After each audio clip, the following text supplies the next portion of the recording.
பாதையிலே செலவழிக்கக்கூடியவரும் கொடுக்கிறார். அவங்க நல்லா செல்வங்களை எல்லா வசதி வாய்ப்புகளையும் எல்லாத்தையும் கொடுத்து அவங்க எப்ப அந்த உள்ளத்தை கசந்து முடிச்சு எல்லா உட்கார்ந்த வசதிகளை எடுத்து வெளியே விடுறாங்களோ இப்ப என்ன அவங்களுக்கு என்ன எந்த கவலையும் இல்லை, பயப்பட மாட்டார்கள்.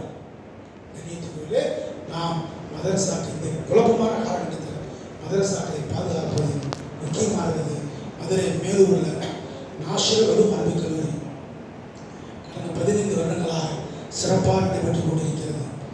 ஆலிம்கள் மஹாஃபில்களும் தங்கி ஓதிக் கொண்டிருக்கிறார்கள். அவர்களுக்காக வேண்டி உலக படிப்பும் செய்யப்படுகிறது. உணவு, உடை, மருத்துவம், வசதிகள் எல்லாம் ஏற்பாடு செய்யணும். வருட வருடம் ஹாஃபில் பட்டமான ஆலிம் பட்டமான அந்த மாணவர்கள் ஒவ்வொரு மாதமும் 2 லட்சம் ரூபாய்க்கு மேலே செலவழிக்குது. அந்த மதரசாவுடைய மாணவர்களுக்காக வேண்டி நீங்கள் உங்களுடைய தாராளமாக உதவி செய்யுங்கள். காலை மாணவர்களுக்காக துவா செய்வார்கள்.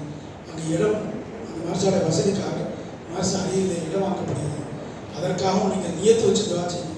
கியாமத் நாள் வரை மதரசாக்கள் இருக்கும். யார் எவ்வளவு பெரிய சூழ்ச்சி செய்தால் மதரசாக்களை அழிக்கவும் முடியாது. அதற்கு காரணம் அங்கு இந்த தீனை பாதுகாப்பதற்காக வேண்டி ஆலிம்கள் ஆஃபில் உருவாகிறாங்க.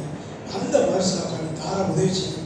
அல்லாஹ் அந்த உதவியை நம்முடைய ஈமானின் சாட்சியாக ஆக்கிடுவாங்க. வாஹிர் தாவானா